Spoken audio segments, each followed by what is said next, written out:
Hi, I'm Richard from Innosonix, and today I'm here to guide you through the basics of getting started with Maxx Remote. At Innosonix, our mission is simple: to streamline the deployment of large speaker setups without compromising the sound quality. Our ecosystem combines both hardware and software, creating a user-friendly platform. On the hardware side, we specialise in multi-channel amplifiers of the difference, offering high channel counts in compact 2U and 1U units.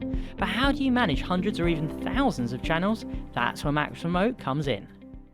With your Innosonix device connected, open Maxx Remote.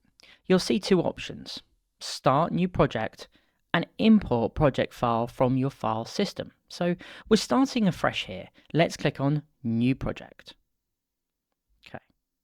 Well, we're going to name this something useful, and we're working here, so I'm going to call it My Office.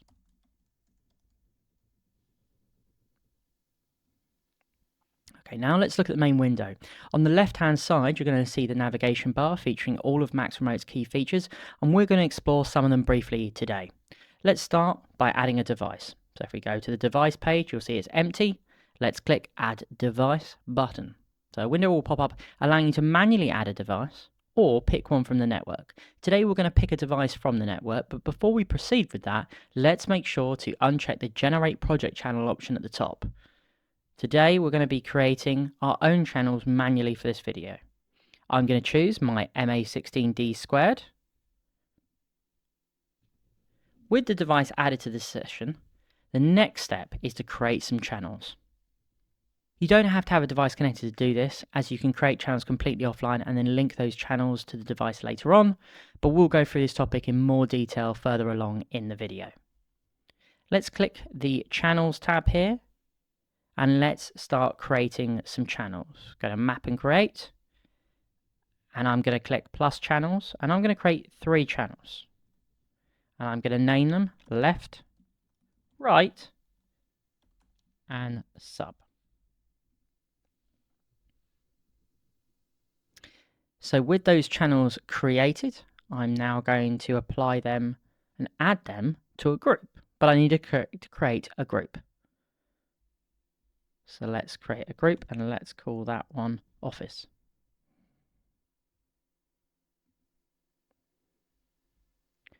With the Office created, we're going to drag and drop those channels into the group.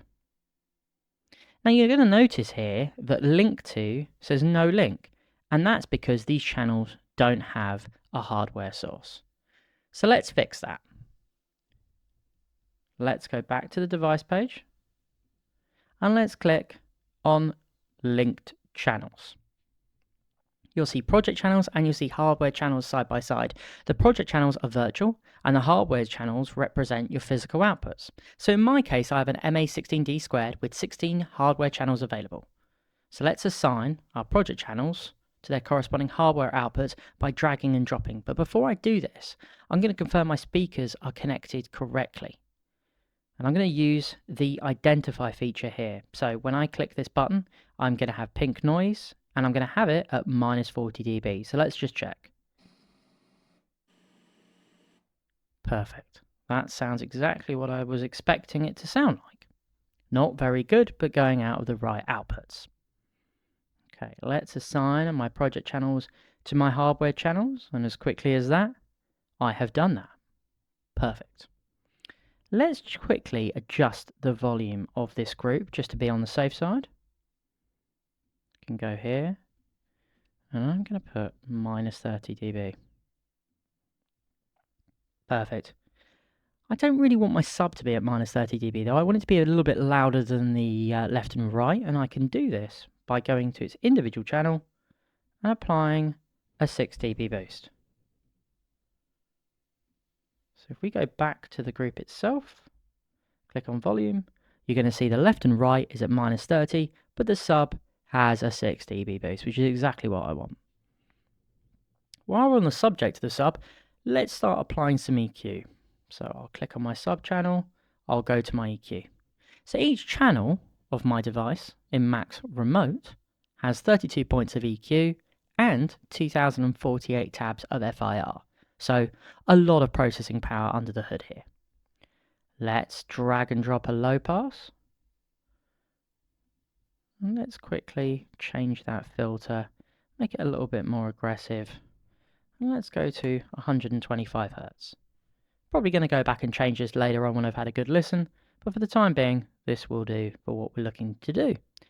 So I'm going to use my navigation at the top to go to my left channel, and I'm going to put a high pass here. Again, I'm going to hit the cog, and I'm going to make that a little bit more aggressive.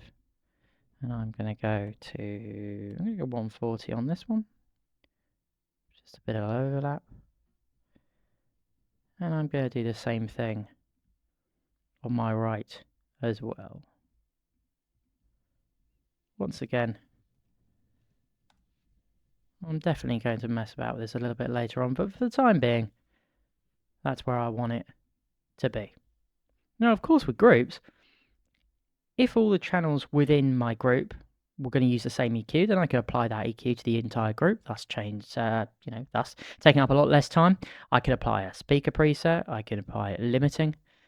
So although this scenario is on a small scale, hopefully this shows you how easy it is to add EQ, limiting, or a speaker preset to the groups, thereby adding processing to hundreds, or if not thousands of channels quickly and relatively simple. So with the processing complete, let's start routing some inputs to the group. So there's a few ways of doing this, and it very much depends on the specific application you're working on, but for this particular scenario, I'm going to make use of Maxx Remote's input section and make use of the input sources as well. So here I'm going to give my input source a name, and I'm going to call it my laptop. I'm going to stipulate what I want that input source to be, so mono, stereo, 5.1 or 7.1. I'm going to make it stereo, of course. I'm not going to give it a volume offset for the time being. So within Dante Controller, I can see my laptop with Dante Virtual Sound Card. So I know the name of it, and I'm going to put the name in here. I'm going to say I want to route the outputs of channel 1 and 2 of my laptop, which is called the MacBook Air 4. And I'm going to give that a global host name as well, so both the names are the same. Let's create the source.